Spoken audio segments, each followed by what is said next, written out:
మంచిది. ఈ ప్రత్యేక సమయంలో యేసు ప్రభు శిలువలో పలికిన 3వ మాట మనం వాక్య పఠనం చేసుకుందాం. సిస్టర్ హేమలత గారు ముందుకొచ్చి మన వాక్యాలు చదివి వినిపిస్తారు. యేసు ప్రభు శిలువలో పలికిన 3వ మాట.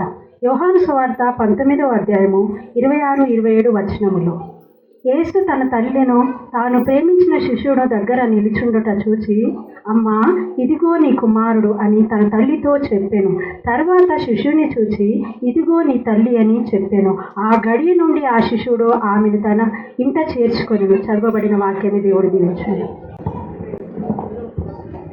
వాక్యం నిమిత్తం వాక్య ధ్యానం చేసే సిస్టర్ నిమిత్తం స్వరూపమ్మ బన్ని గారు ముందుకొచ్చి మనల్ని ప్రార్థన నడిపిస్తారు.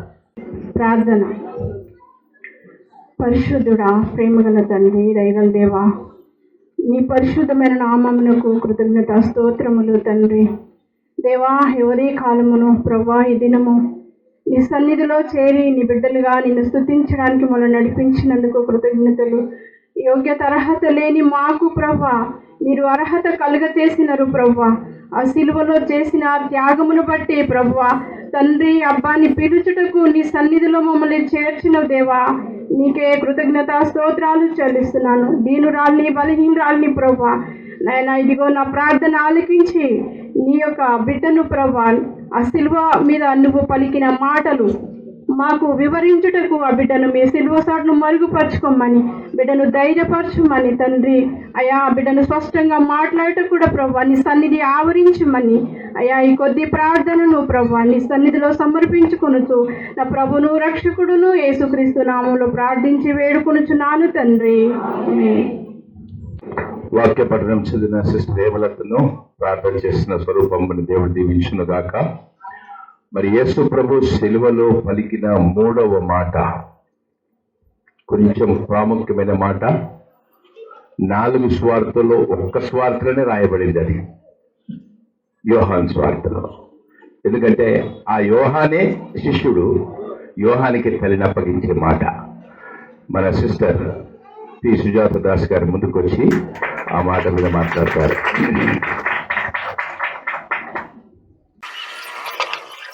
నాకు ఈ అవకాశం ఇచ్చిన మన పాస్టర్ గారికి, అదేవిధంగా తల్లి సంఘం నుంచి వచ్చిన పాస్టర్ గారికి, సంఘ పెద్దలకి, సంఘస్థులందరికీ నా హృదయపూర్వక వందనాలు.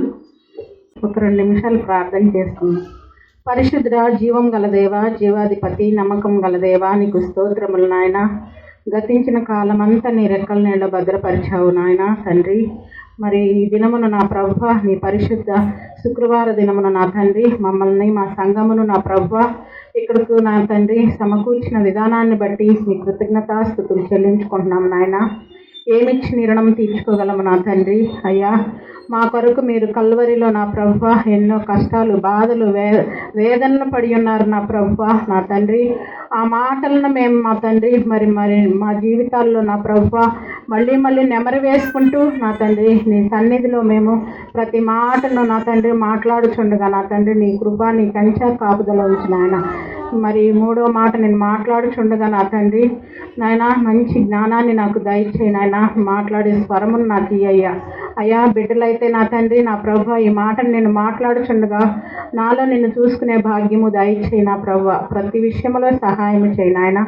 నీకే ఘనత, మహిమ చెల్లించుకుంటూ నన్ను నేను తగ్గించుకుంటూ నిన్ను హెచ్చించే భాగ్యం నాకు ఇస్తున్నావని యేసయ్య పరిశుద్ధ నామములో అడిగి వేడుకుంటున్నాం తండ్రి.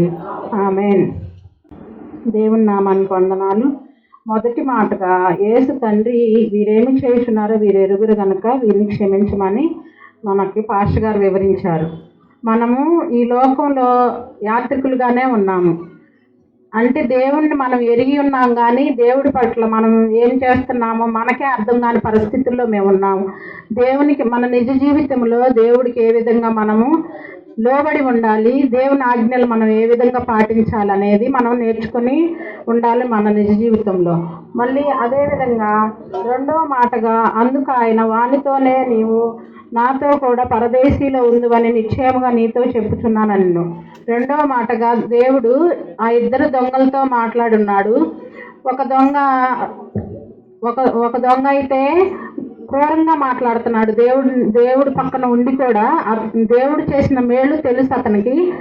దేవుడు ఈ భూలోకానికి వచ్చి ఏ విధమైన ఉపకారాలు చేశాడో అతనికి తెలిసి కూడా దేవుణ్ణి దూషిస్తూ మాట్లాడుతున్నాడు. ఇంకొక దొంగ వచ్చేసి దేవుని గురించి తెలిసి ఆయన పశ్చాత్తాపడి ఉన్నాడు. ఏమని, దేవా మేమైతే దొంగలము, ఈ లోకంలో దొంగలమై ఉన్నాము, మేము దొంగలం కాబట్టి మాకు ఈ శిక్ష కరెక్టే దేవుడా, నువ్వు చాలా ఉపకారాలు చేసిన దేవుడివి, మా కొరకు నువ్వు ఈ లోకానికి వచ్చిన దేవుడివి కాబట్టి నీకు ఇలాంటి శిక్ష కరెక్ట్ కాదు అని ఆ దేవుడు ఆ దొంగ దేవుని దగ్గర ఒప్పుకున్నాడు అనమాట.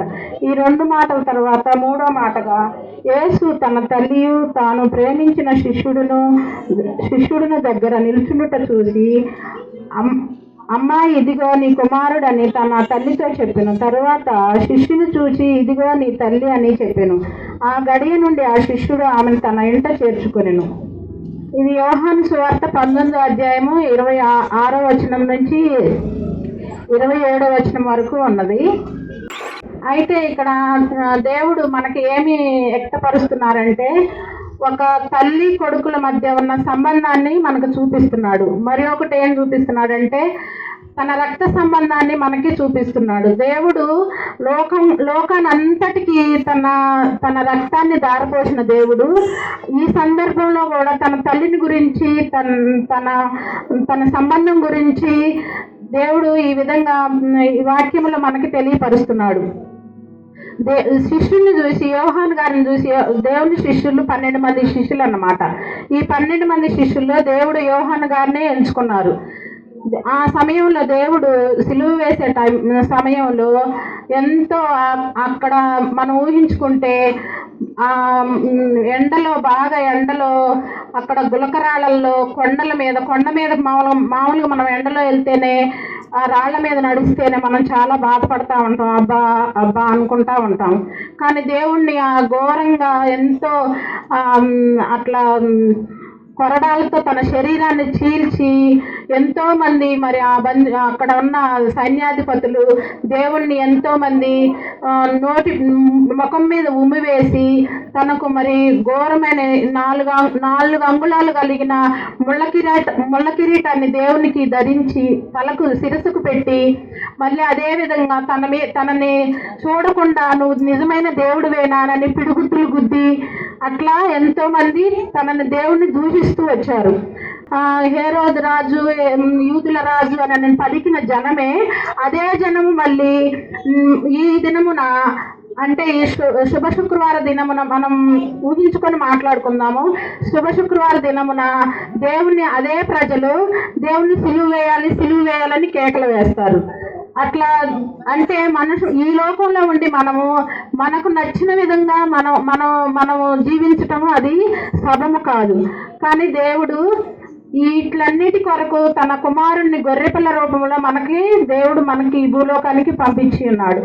అయితే మరియమ్మ గారిని చూసి దేవుడు సిలువను మోసుకుంటూ ఆ గొల్గొతా కొండ మీదకు వెళ్తూ దేవుడు మరియమ్మ గారి వైపు చూస్తాడు, యోహాను గారి వైపు చూస్తాడు. మరియమ్మ గారి వైపు చూసినప్పుడు దేవుడు ఆమెను చూసి, అమ్మా ఇదిగో నీ కుమారుడని యోహాను గారిని చూపిస్తాడు. అయితే మనలో ఒక ప్రశ్న, ఇప్పుడు మరియమ్మ గారికి దేవుడే కాకుండా ఇంకా వారి ద్వారా పుట్టిన బిడ్డలు కూడా ఉన్నారు. ఆ సమయంలో వాళ్ళందరూ ఎక్కడికి పోయారనేది మన ప్రశ్న. అయితే దేవుడు వారిని దూరంగానే ఉంచాడు. ఆ సమయంలో వారందరూ నాకు తెలిసి, అంటే నా జ్ఞానాన్ని బట్టి నేను చెప్తున్నాను, నాకు తెలిసి వారు దేవుని సిలువ వేసేటప్పుడు మనల్ని కూడా సిలువ వేస్తారేమో, మనల్ని కూడా ఈ రక్షక భటులు పట్టుకొని మనల్ని కూడా బంధిస్తారేమో, కొరడాలతో కొడతారేమోనని ఎవరికి వారు సైడ్ అయిపోయి ఉండొచ్చు అని నేను అనుకుంటున్నాను. అయితే ఆ సమయంలో మరియమ్మ గారి వైపు దేవుడు చూసి యోహాను గారిని, అమ్మా ఇదిగో నీ కుమారుడని దేవుడు యోహాను గారిని చూపించినప్పుడు, యోహాను గారు మరి ఎందుకు ప్రభువా, నీకు అన్న తమ్ముళ్ళు ఉన్నారు కదా, మరి వారి చెంత ఇవ్వకుండా నా దగ్గరికి ఎందుకు మీ తల్లిని అప్పగిస్తున్నారనే ప్రశ్న యోహాను గారు వేయలేదు. ఆ సమయంలో వేసే పరిస్థితి కూడా కాదు. అయితే యోహాను గారు వెంటనే తన తల్లిని చేర్చుకొని ఇప్పుడైతే మనము ఒక చుట్టం మనకి ఇంటికి వస్తేనే మనం ఎంతో అబ్బా ఈ చుట్టం ఎప్పుడు మన ఇంటి నుంచి వెళ్ళిపోతారా అన్నట్టుగా మనం ఆలోచించుకుంటాం మన జీవితాల్లో. కానీ యోహాను గారు తన తల్లిని అప్పగించినప్పుడు తన హృదయపూర్వకంగా తన తల్లిని చేర్చుకొని తన తల్లిని యేసు ప్రభు ఆ గడి నుండి యోహాను గారు మరియమ్మ గారిని తన తల్లి వల్లే పోల్చుకొని తల్లిని చేరదీసి ఉన్నాడు. అంటే మరియమ్మ గారు యోహాను గారిని తన కుమారుడుగా తను కూడా ఒప్పుకున్నదన్నమాట.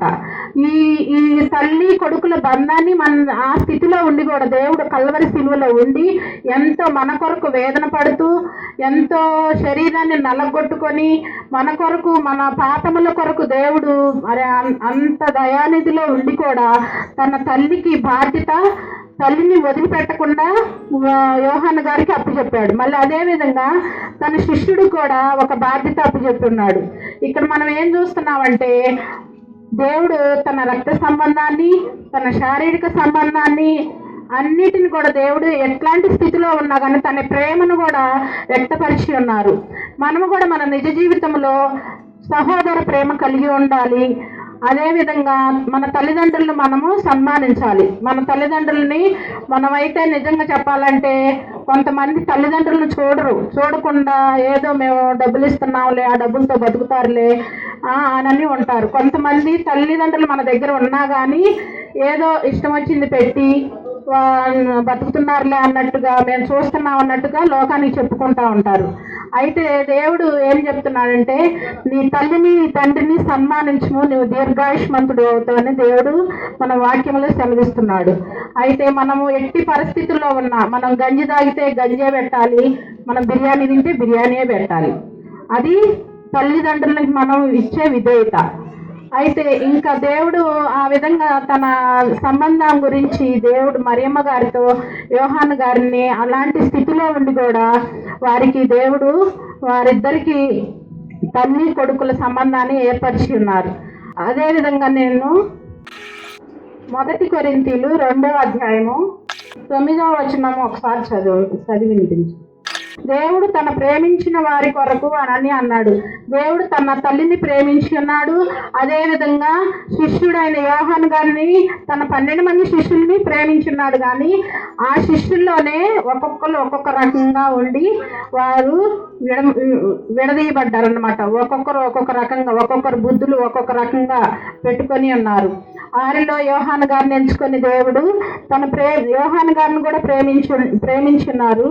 ఏవి సిద్ధపరచునో అవి కంటికి కనబడవు, చెవికి వినబడలేదు అని మనుష్య హృదయంలోనికి గోచరము కాలేదు. దేవుడు తను ఏం చేస్తున్నారో లేఖనం ప్రకారం నెరవేర్పునే చేస్తాడు దేవుడు.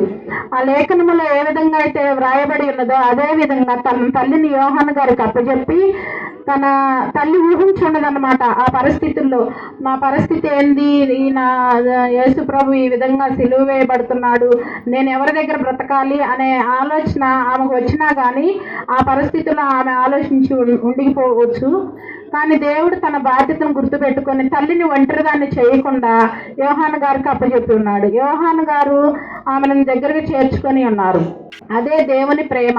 దేవుడు ఆయన ప్రేమించిన వారిని ఆయన కంటికి కనపడనివాడు, చెవికి వినపడనివి గోచరము కానివి దేవుడు మనకి బయలుపరుస్తాడు అన్నమాట. మనం దేవుని యందు భయభక్తులు కలిగి ఉండిన ఎడల మనకి లేని లోట్లన్నీ తీరుస్తాడు. ముఖ్యంగా మనము ప్రతి దినము దేవునిలో ఎదగాలి, ప్రతి విషయంలో మనం దేవుడి ముందు మొరపెట్టాలి. కానీ మనము ముఖ్యంగా సహోదర ప్రేమ కలిగి ఉండాలి. ఇక్కడ తల్లి కొడుకుల్ని ఏ విధంగా దేవుడు మరి యోహాను గారిని మరియమ్మ గారిని ఏర్పరిచి ఉంచారో మనం కూడా మన జీవితంలో మన తల్లిదండ్రులని మంచిగా చూసుకుంటూ మన ఇరుగు పొరుగు వారిని కూడా సహోదర ప్రేమ కలిగి ఉండగలుగుతామని ఈ వాక్యం ద్వారా మనం నేర్చుకోవాలని నా యొక్క విన్నపం. నాకు ఇచ్చిన ఈ అవకాశాన్ని దేవుడు దీవించును గాక.